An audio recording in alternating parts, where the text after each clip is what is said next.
For this project, you're going to need a watercolor pad or a canvas board, some water, watercolors in various colors, paintbrush, pencil, something to trace a circle with, as well as black paint, which is kind of optional, and white acrylic paint. Then the secret ingredient is also going to be salt. The first thing that you're going to need to do is trace out your circle. I have a bowl here. I find yogurt lids are a really good size for this too, but you can use anything round. And you don't need to do a circle. You could also do like a crescent moon if you wanted. For this example, I'm going to do a circle. Now, using just water, you're going to fill in that circle. So no paint at all, just water. So you want a pretty decent amount of water before you end up going in with the colors. For mine, I'm going with kind of pinks and purples, a little bit of orange and yellow. You could go with any colors you want. Of course, moons are usually grays and blacks, so you could go with that. I'm going for more of like a blood moon.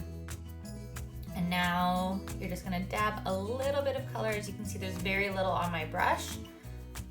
And start dabbing that into your water. And as you can see, it starts to kind of bleed and spread. You have very little control over this paint. A trick that I like using when painting these moons is focus on there being kind of craters and areas that are going to be darker and lighter than others, rather than just throwing color at it and hoping for the best. If you kind of decide that this side of the moon is going to be more so pink and this side is going to be more so grays and purples, that looks a lot more purposeful than if you just throw everything at it. But you can totally experiment with just putting a ton of color down and seeing what happens. Just going to add a touch of black to my purple just because I'm finding it's a little bit too bright for me, and I'd like it to kind of be more of a smoky purple. So the more pigment that you use, the more it's gonna end up not bleeding so much. The more water you have, the more it'll start to bleed, and you want that bleed to happen. I'm not really liking the yellow in there. And one of the nice things about this project is you can actually dab off some paint if you don't like where it is, or even if you just want it to have a little bit of extra texture. So I'm just gonna dab some of that off. And because it's mostly water that's on there, it hasn't soaked into the canvas that it's on.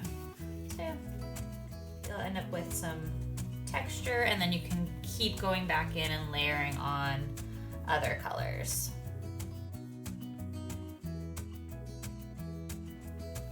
There is basically two different strokes that I'm doing on this painting. One is when I'm filling it with color, so I want kind of like a broad background color, which I've done here.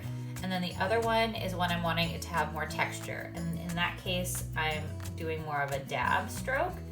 And that's where you're really letting kind of the paint do the work for you. I'm pretty happy with how this is now. I'm gonna let it dry. It's not done, but before I let it dry, I'm going to sprinkle on some salt. And what this is gonna do is, wherever the salt is, it's going to, as you can see, it's already doing it there, it's gonna pull the pigment.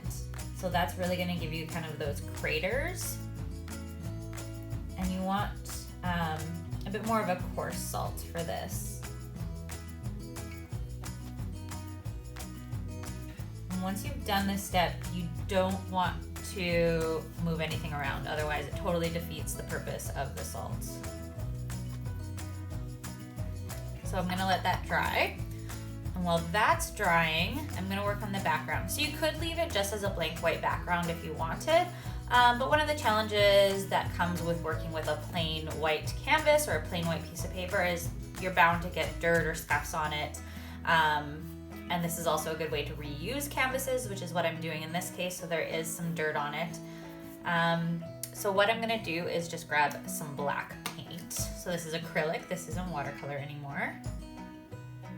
I'm gonna put that on my palette here and take off some of the water that's on my brush, make sure it's kind of dry. And then take that black paint and just create a black sky.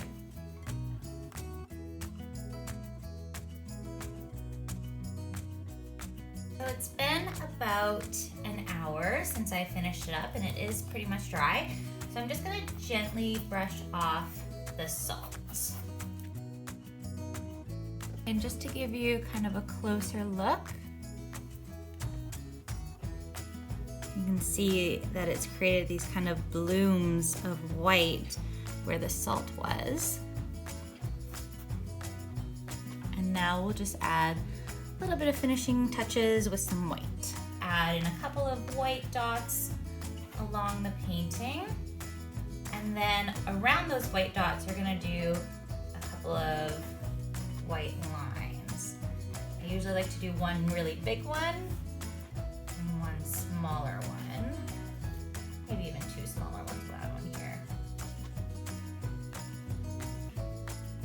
And I like having a little bit of a curve to the line and not the being all the same length, otherwise it's gonna kind of look like a flower. Another option would be to take kind of a toothbrush or a flat paintbrush and you could just spray. So I can do a little bit around here. I kind of like it mostly in just a straight black, but there are lots of other things you could add on to it at this point. You could add a quote like "I love you to the moon and back." You could add in like the constellation for your zodiac sign. Lots of different options, but for the most part, the key is to make sure that this moon shape is filled with a little pool of water before you start adding pigment. And then when you're done adding paint, you end up doing that little sprinkle of salt, and that's how you end up with something like this.